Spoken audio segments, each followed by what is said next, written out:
Hey guys, Dingle Films here, and today I have another video for you all, and today we're looking at one of the most anticipated figures in the Jurassic Park toy Mattel series, the Hammond collection, Spinosaurus. As you can see here, it's part of the new True FX line for 2025, and features artwork of the Spinosaurus.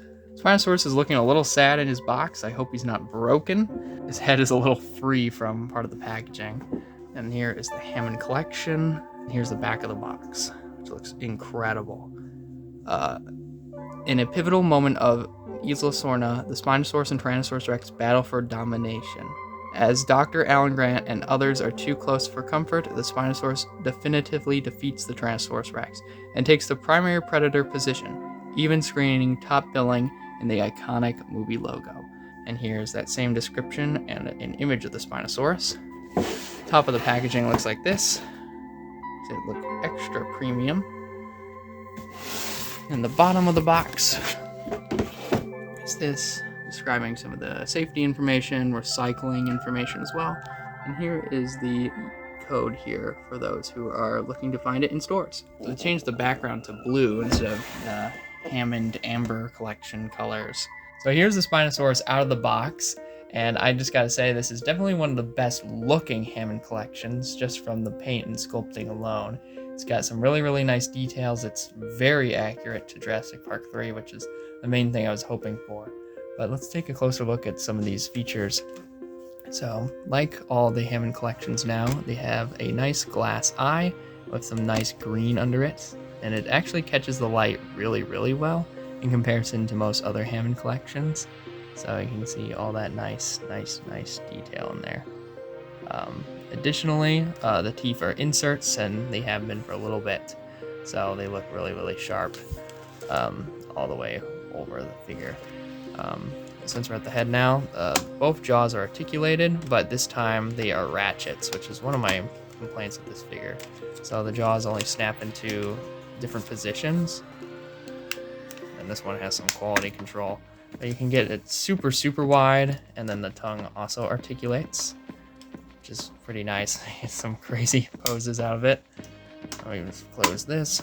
But you can kind of try and force it into some slighter positions, but it's not easy to do. Moving down the head, we have a joint here at the neck that can move side to side. Get some good range up, down with this other joint, so you can get it to look down quite a bit, which is good. This also has sculpted ear holes, which I didn't notice, which is something that hasn't been on a lot of dinosaurs. The arms can move back and forth, out and in, and then there's also a elbow joint too that can move back and forth and swivel. And then the hands are made of like a gummier material this time around, so you can see here that they're definitely more flexible.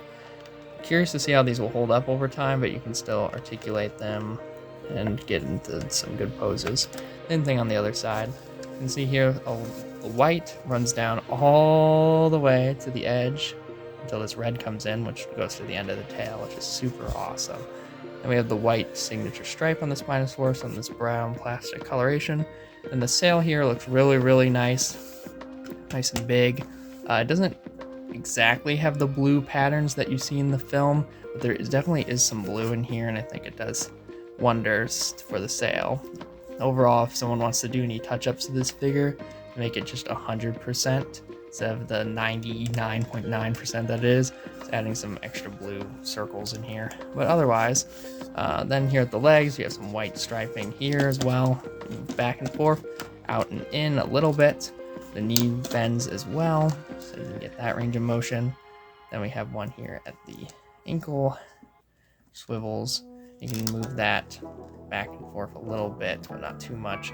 And the foot is an ankle. You can get some pivots in there. That one's a little stiff. This one's a bit better. A lot less stiff, but you can get a pretty good range of motion with the legs as well. And the feet are pretty small too. No scan code because these are Hammond collection, but you still get that official mark right there. And then the tail this time, instead of having a section like the Giga did, are multiple sections like the Tyrannosaurus. It's just one long rubber piece. So you can still articulate it at the base, swivel it around, whatever you wish with that, up and down. But the entire thing is then bendy wire, so you can pose it however you wish with that, which is always a nice addition. My Spinosaurus has some standing issues, but overall I'd say it definitely can be put into a bunch of different poses. And without further ado, focusing on this sculpting here, let's move on to some comparisons. So here's the Hammond Collection Spinosaurus compared to Hammond Collection Delta, as well as a human figure from the Fallen Kingdom line. As you can see, the figure is absolutely massive. It just absolutely dwarfs this figure quite a bit. So here's the Hammond Collection Spinosaurus compared to the newest bull Tyrannosaurus Rex we got, as well as the same human figure. This is kind of accurate for like the animatronic photos for the promotion for Jurassic Park 3.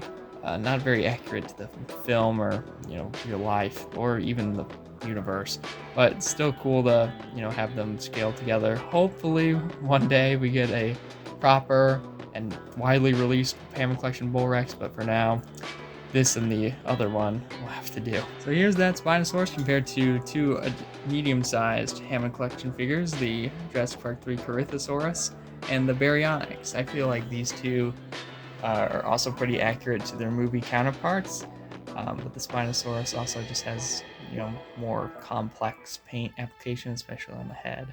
But it's cool to see these two especially together after all this time. They have an accurate Spinosaurus as well as our first and only official Jurassic Park Corythosaurus. So there's that. Here's the Hammond Collection Spinosaurus and the recent Dino Trackers Indominus Rex with the camouflage ability. These scale pretty well to each other, but I think the accurate size charts put the Indominus bigger than the Spinosaurus. But for those who want to live out the fantasy, you now can, because the Spinosaurus is absolutely massive. But yeah, they look really nice together. Here's the recent Hammond Collection Giganotosaurus, the last large super predator they made, compared to the Spinosaurus. I feel like these figures are really comparable. The Giga is actually quite a bit larger, and definitely heavier.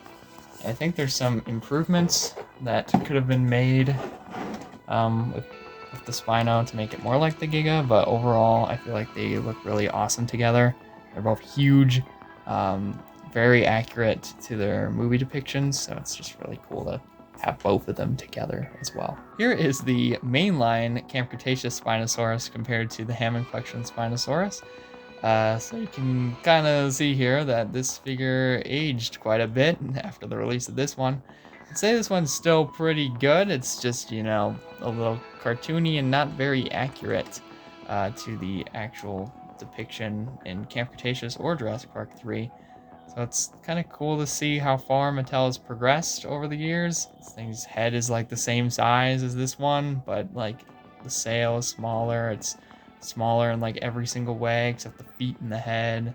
This one has really good proportions, and it's just absolutely is the better figure overall. So I'm glad we're getting to the point where the Hammond Collection figures just blow the old ones out of the water. Now this is the comparison I was really looking forward to do, which is the Rebirth Spinosaurus compared to the most accurate Jurassic Park 3 Spinosaurus figure we have. So they look just incredible together. Just seeing the different details that they have, just how much of a drastic change this Spinosaurus is from the original Jurassic Park depiction.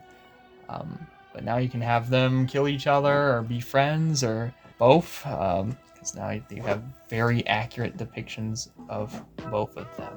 Now here is all of the mainline Spinosaurus compared to the Park 3 Spinosaurus. The different sculpts. So we have two of the Rebirth ones, and then the main Legacy Collection sculpt that we just previously looked at. And it's really awesome to see all four of these together and see all of their differences.